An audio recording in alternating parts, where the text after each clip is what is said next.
There is very few things I hate right now than seeing Manchester City and the amount of quality they've got in their team. Reijnders, my word. I'm even hitting the mic here. I'm literally hitting the mic because I'm astounded by how good that kid is. Coming into the Premier League with all the pressure there is, obviously, of a new signing. Is he really going to hit the heights he did at AC Milan? That's probably one of the best Premier League debuts I've seen in a very, very long time.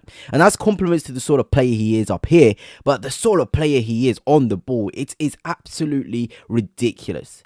He's almost like a more athletic version of Gundogan in terms of how he sniffs the goal, his energy, his athleticism. I'm just so jealous of this sort of player. So if you are a City fan, we're going to be analysing the game. We're going to be talking about the players involved in the game, and it's going to be very interesting. So hit that like, hit the subscribe as well. It will be massively appreciated. But we've got to start, of course, with Tijjani Reijnders. I mean, relentless, energetic, quality, mentality, every single thing, it was in that performance. Away at Wolverhampton Wanderers, it's no easy game. I know a lot of people are going to slide past this saying it's only Wolves away from home.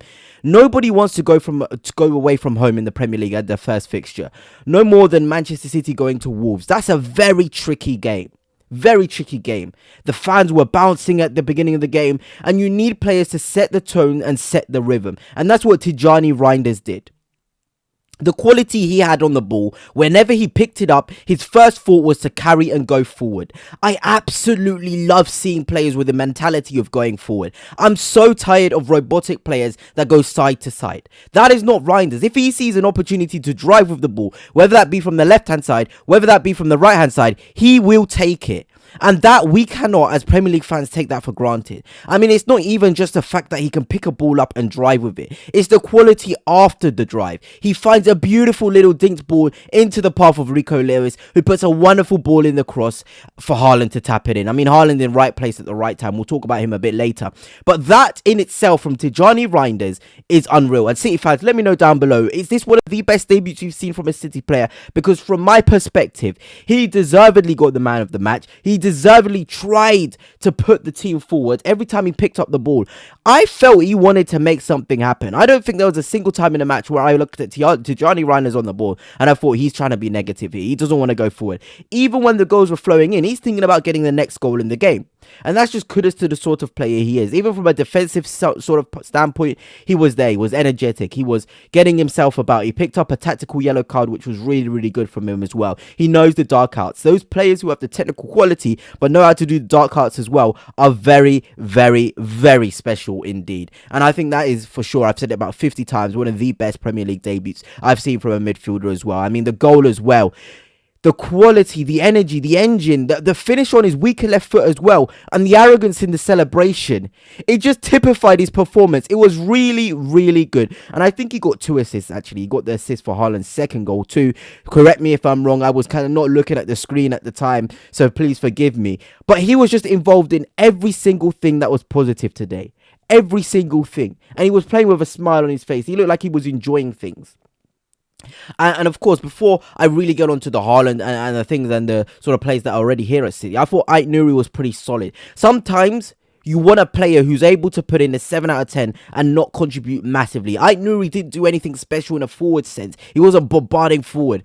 But he defensively dealt with Wolves so well. There was times he was cutting out the ball and he was getting in advanced positions. He was in the right zones at the right times. I think Pep Guardiola was going to be really impressed with that performance from him. Genuinely very impressive. And I mean, James Trafford in goal. I'm not going to lie, I did watch the whole Palermo game. And I told you, City fans, I was like, be patient with James Trafford. He's only getting into the swing of things. It's going to take him a bit of time. It's a big jump going from Burnley to Manchester City. And I think we all saw today that he is going to be really good, and he was involved. He definitely was involved for the goal that Haaland scored, the second one. That little dinked ball into the midfield was absolutely world class, something that we would expect from Ederson. I even needed to sort of double check and look at the TV, and I was like, is that not Ederson in goal? Because that sort of dinked ball, beating the press, getting it into the midfield, making accelerating the play, that's so critical to Manchester City. They're becoming more of a transitional side.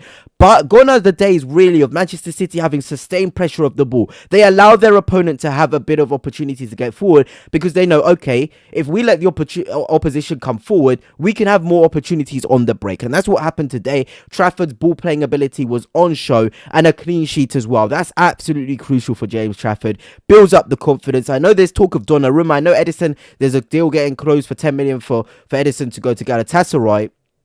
But my word, Trafford is one quality player in his own right. Genuinely one quality player in his own right. I thought the likes of Rico Lewis was really good. Diaz and Stones, the build-up from them in the midfield to the midfield was really good. Nico Gonzalez as well. I saw a statistic that he was the best tackler, the best defensive midfielder, the best midfielder on the pitch. 100% of his passes completed in the first half.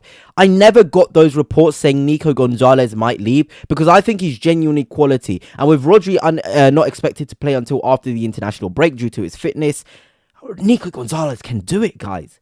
He can absolutely do it. He genuinely is a really good player on the ball and off the ball as well. I was very impressed with what I saw from him. And he's going to be a key and integral part of Manchester City going forward this season. Bernardo Silva type of performance, the captain. Nothing really for me from my point of view where I was wowed by him. We know his engine. We know he's going to work hard. We know he's going to connect the play to the forward line. It's that sort of stuff which is impactful, but you're not going to shout out and say Bernardo Silva was the best player on the pitch. He did what is necessary and what we expected from him. But I mean, when we saw Cherki coming on, I was excited. I wanted to see Cherki from the start. But the impact he had, the finish on his weaker right foot, it's just perfect. And the tap of the badge too. I was so impressed with Cherki, and I wish I got to see him more with Haaland because, you know, I've not talked about Haaland that much other than the fact that he scored 2 goals, brilliant finishes, because that's what Haaland is. Am I surprised? No. He's just going to keep doing the robotic things that he's been doing for a very, very long time in this Premier League. And if you have Haaland firing, Manchester City are always going to be firing. I think, you know, the likes of Oscar Bob as well was very, very impressive in terms of on the ball, connecting with Rico Lewis, another one of those City players whose future is up in the air. We saw City able to use the players already in their squad that they've had for a while, making impacts today. Genuinely, I think it was such a positive performance. Everything that could have gone right went right, from the clean sheet to the attacking play to the midfield play to the defensive build-up to the defensive structure. All of those things are there, and we got to see a bit more of a Pep Lijnders impact into Manchester City because of how they played quicker, how they played in the final third, moving the ball around in certain ways, in certain zones, and knowing when to quicken it up and when to slow it down, when to take that risk and when not to take that risk. I think Reijnders is the perfect Lijnders player. I know it's a Pep team, but the way that sort of Pep Lijnders, or I'm almost tripping over my words here, the way that Lijnders likes to play is Reijnders' favourite way of playing. Getting forward, quickening up the play in the midfield, transitional. It suits him to a T. And I mean, Manchester City are going to be scary. I know a lot of people haven't really talked about City being out and out title favourites or really being the ones to do it. But I think City have got well within their rights to be up there this season and properly go and win that Premier League title. This performance today puts the league on note. They go top of the table. They score the most goals. I know there's still a lot of games to go this weekend, but Manchester City are not running away, and I don't like it one bit as an Arsenal fan.